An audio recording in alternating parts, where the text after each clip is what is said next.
des nouvelles fonctionnalités proposées par Word 2010, la traduction. En effet, dans cette nouvelle version de Word, vous pouvez choisir de traduire très rapidement un texte ou juste une partie d'un texte. C'est ce que nous allons découvrir dans cette vidéo formation.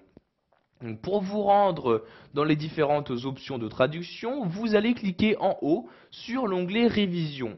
Je clique donc dessus. Donc une fois dans l'onglet Révision, je vais me rendre dans la partie de gauche et cliquer ici sur l'outil Traduire comme ceci.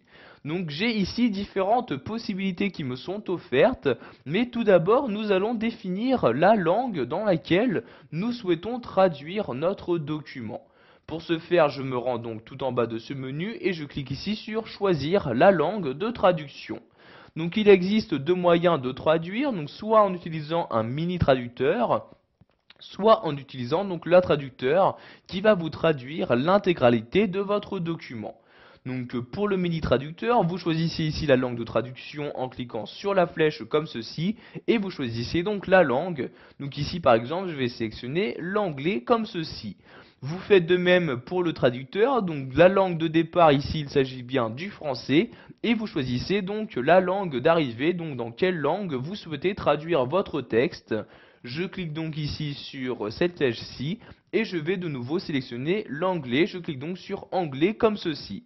Maintenant pour appliquer mes changements, je clique sur OK comme ceci. Nous allons maintenant donc pouvoir commencer la traduction de notre texte. Je clique donc ici sur traduire.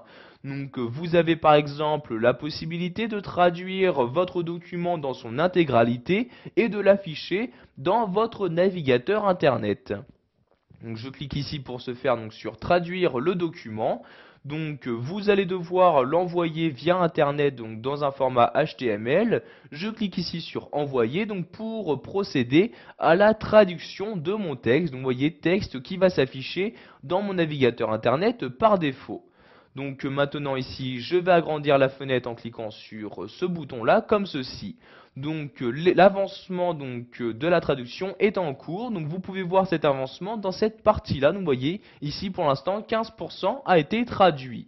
Donc vous pouvez voir en attendant donc la partie qui a été actuellement traduite. Donc vous voyez ici le texte en français et dans cette partie-là la traduction donc ici en langue anglaise.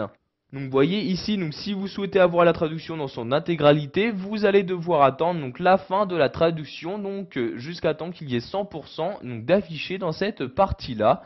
Donc vous voyez ici en attendant, vous pouvez toujours naviguer dans la traduction. Donc vous voyez dès que vous descendez donc sur la traduction, donc vous avez toujours en face donc la même partie qui descend.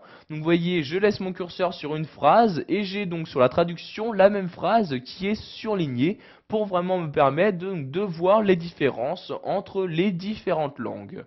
Donc je vais maintenant fermer ce navigateur internet en cliquant ici sur la croix comme ceci. Donc, comme j'ai dit plus tôt, vous pouvez également donc juste demander la traduction d'un paragraphe ou juste d'une phrase. Donc par exemple, je vais prendre ce paragraphe-ci, donc je le sélectionne de cette manière, je me rends de nouveau ici dans traduire et je vais cliquer cette fois-ci sur traduire le texte sélectionné, donc pour vraiment juste traduire la sélection donc, que j'ai faite sur mon texte. Et donc la traduction va apparaître dans le volet de droite qui vient d'apparaître ici. Donc vous voyez ici de français vers anglais. Et donc vous avez la traduction donc, qui apparaît dans cette partie-là. Donc vous voyez ici pour ce paragraphe-ci, la traduction anglaise correspond au paragraphe qui apparaît dans le volet de droite. Donc je vais maintenant fermer ce volet en cliquant ici sur la croix comme ceci.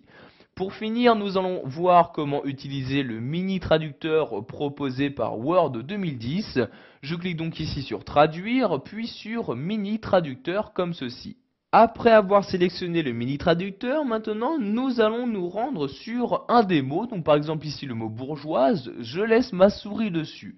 Donc vous voyez, dès que je laisse ma souris dessus, il y a donc un cadre qui apparaît, ce cadre-ci.